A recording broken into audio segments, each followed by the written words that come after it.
Alô, galerinha, bom dia. Estamos gravando ao vivo aqui da sala 305C, mais conforto de suas casas, falando sobre o tema de hoje, parentalidade, graças a Deus e a quem não é Deus também. Vamos começar então a apresentação. Nós somos o grupo composto por Fernanda Scapa, Gabriele Guerra, Luísa Adams, Rayane Bulim, Cristiane Ireno, Suzy Kelly, Vitória Benites e Felipe Ribeiro, que sou quem vos fala. Então, dando início então a este nosso trabalho, nós iremos introduzir as questões da parentalidade em diversos contextos, né, para a disciplina de psicologia jurídica. Começando então pela nossa amiga queridíssima Fernanda Scapa. Então, o meu artigo ele fala sobre a multiparentalidade nas famílias recasadas. E ele traz o conceito, primeiramente, de parentalidade para depois entender a multiparentalidade. A parentalidade, ela fala sobre o vínculo entre o adulto e a criança. E a multiparentalidade, ela fala de uma nova possibilidade de uma filiação, permitindo a inclusão de mais um pai e uma mãe na certidão de nascimento. Ele fala precisamente nas famílias recasadas, que são famílias que mais procuram o judiciário para poder inserir o padrasto e a madrasta na certidão da criança. A psicologia jurídica, ela assume, então, um papel bem importante, principalmente no âmbito do direito da família, porque com as mudanças sociais, com as mudanças das estruturas familiares e também dos novos modelos de famílias que vem sendo construído, a psicologia, então, ela entra na fala da paternidade socioafetiva. Então, questões relacionadas a vínculo, papéis, filiação e das relações, a psicologia ela começou a contribuir muito nesse contexto, porque com a aplicação dos princípios psicológicos, foi possível oferecer uma perspectiva diferente sobre esses conceitos, porque transformou a ideia daquela família tradicional, do pai tradicional sendo somente biológico, e passou a ter essa nova concepção de família, a partir de vínculos afetivos. E é muito legal isso que a Luísa traz, porque existe aquela série Coisa Mais Linda, que eu acabei pegando um artigo para fechar que fala justamente sobre isso também, sobre como no decorrer da história a parentalidade ela foi sendo construída, né? Então a série é uma série da Netflix que ela traz o contexto de uma mulher branca que começa a viver sua vida independente, né, na década de 60 no Rio de Janeiro, perdão, na década de 50. Só que o artigo ele foca muito na história de uma personagem chamada Adélia, que ela tem uma filha, ela é mãe solo, e ela tem uma filha com um rapaz de classe alta. E quando os pais descobrem que a Adélia está grávida dele, eles mandam ele para Paris, porque naquela época eles podiam fazer isso, então eles acabaram fazendo. E é muito legal esse artigo porque ele traz justamente essa questão de como uma mulher preta, hoje em dia, né, atualmente, ainda sofre essas demarcações, que esse quesito da parentalidade, da monoparentalidade, pode ser visto. Né? No decorrer da história da série, a gente percebe que a Adélia ela se envolve com outro rapaz que assume a filha, né? No caso, a filha de Adélia. E ele faz esse papel de pai, ele cumpre esse papel de pai com muito zelo, com muito amor, até que a trama traz algumas reviravoltas que aqui acho que não cabe a pena, não cabe elencar, mas tem uma parte desse artigo em que a autora ela fala justamente que é o seguinte, que a parentalidade ela vai além desses laços biológicos e abrange essa afetividade e toda essa questão que a Luísa também trouxe. É importante ressaltar que em 88 a Constituição Federal ela passou a incluir o conceito de família também, reconhecendo a união estável como essa entidade familiar. E nesse contexto, né, a relação de coparentalidade, né, ela é uma coisa interessante a ser vista também. Uma outra faceta da parentalidade é a parentalidade atípica, que é uma questão que vem sendo abordada, discutida recentemente, apesar de existir aí desde sempre. Muito atrelada, então, a questões de preconceito, de discriminação.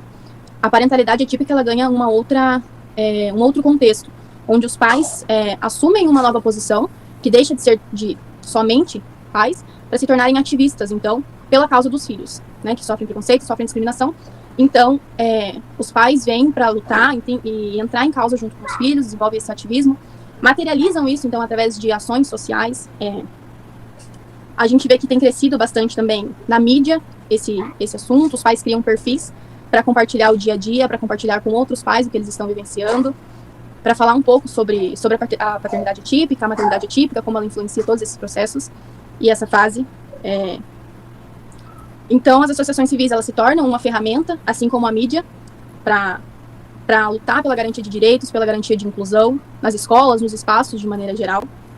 E as pesquisas que eu fiz também destacam um outro ponto, que é o fato de que há ainda outros grupos que estão incluídos dentro da parentalidade atípica, mas são grupos marginalizados historicamente.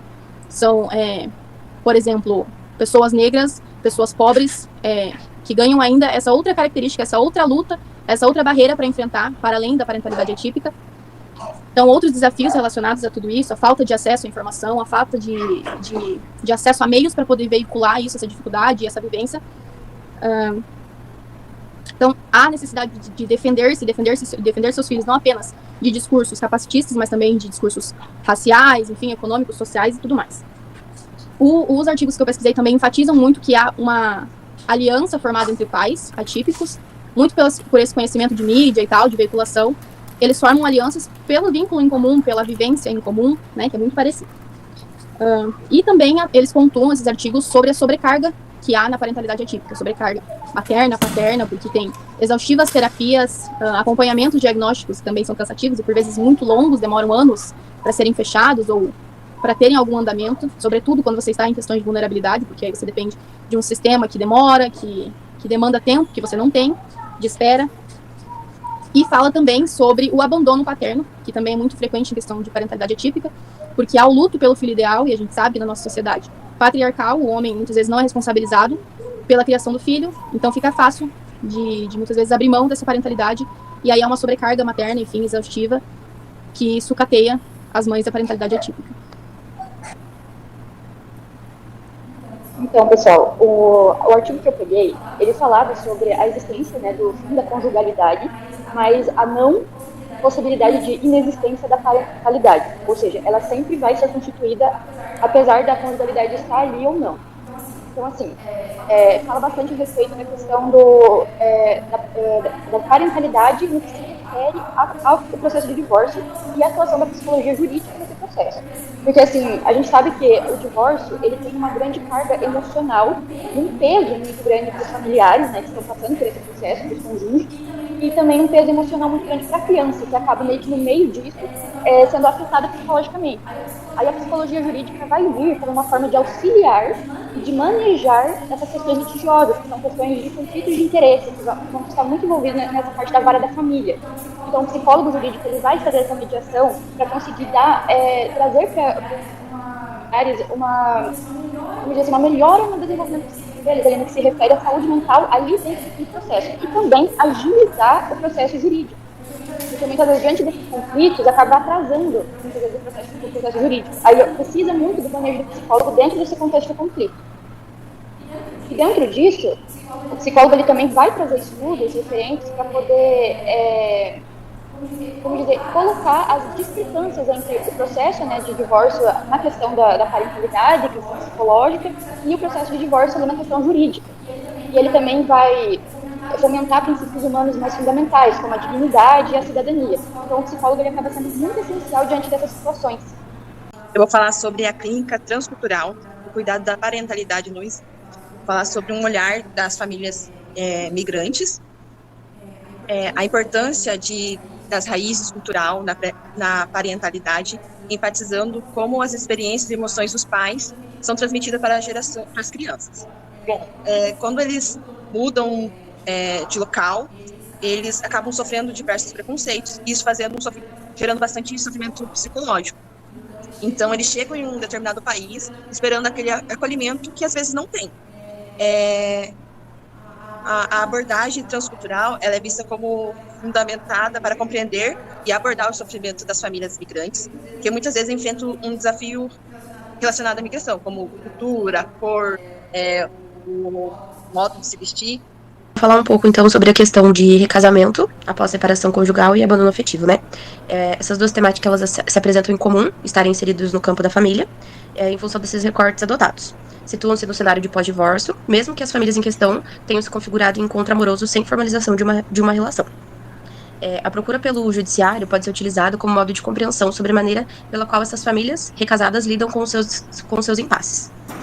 A segunda questão a ser analisada é o abandono afetivo, ou seja, a possibilidade de solicitar uma indenização por dano moral, no caso de abandono afetivo, os filhos colocando seus pais como réus no processo.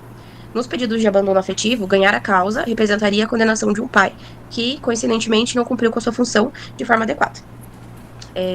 O Poder Judiciário também da família denuncia a aproximação entre o saber da psicologia e do direito, pois essas demandas elas se fundamentam em muitas análises de construção teóricas psicológicas, como, por exemplo, a diferença de função entre pais e mães para a definição do abandono afetivo e também de padrastos e madrastas no contexto de recasamento.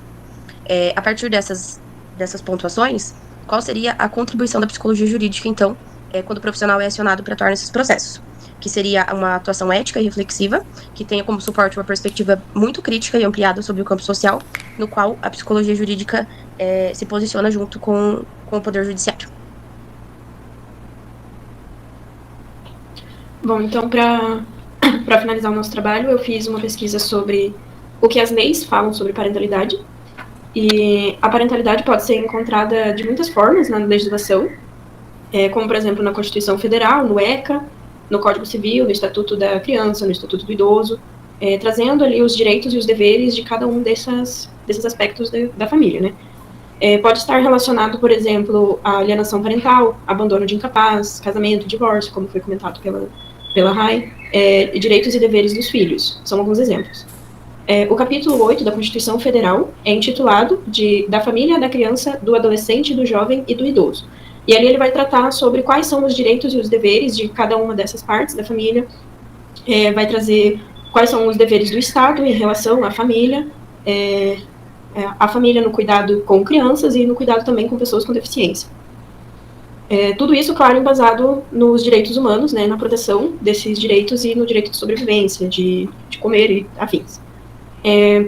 Eu encontrei uma lei, a Lei 14.457 de 2022, do Programa Emprega Mais Mulheres, que diz o seguinte: para os efeitos desta lei, parentalidade é o vínculo socioafetivo maternal, paternal ou qualquer outro que resulte na assunção legal do papel de realizar as atividades parentais, de forma compartilhada entre os responsáveis pelo cuidado e pela educação das crianças e dos adolescentes, nos termos do parágrafo único do artigo 22 da Lei 8.069, de 13 de julho de 1990, que é o Estatuto da Criança e do Adolescente.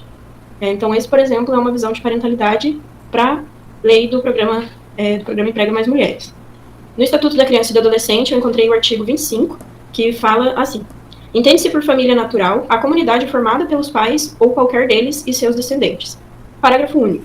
Entende-se por família extensa ou ampliada aquela que se entende para além da unidade pais e filhos ou da unidade do casal, formada por parentes próximos com os quais a criança ou adolescente convive e mantém vínculos de afinidade e afetividade.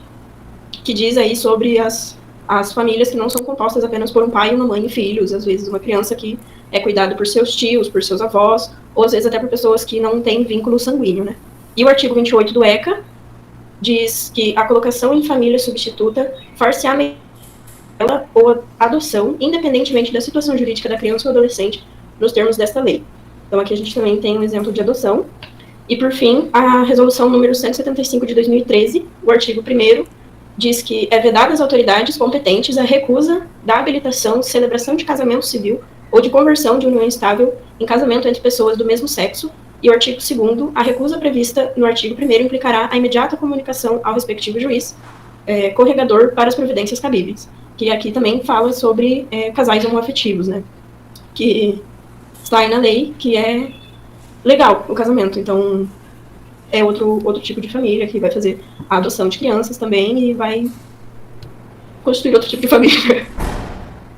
E é muito legal, né, que tipo, a gente consegue perceber, pela perspectiva do que todo mundo trouxe aqui, que a parentalidade, apesar de ser um tema específico, ele é visto em todos os campos da nossa sociedade, né? Inclusive, existe uma série na Amazon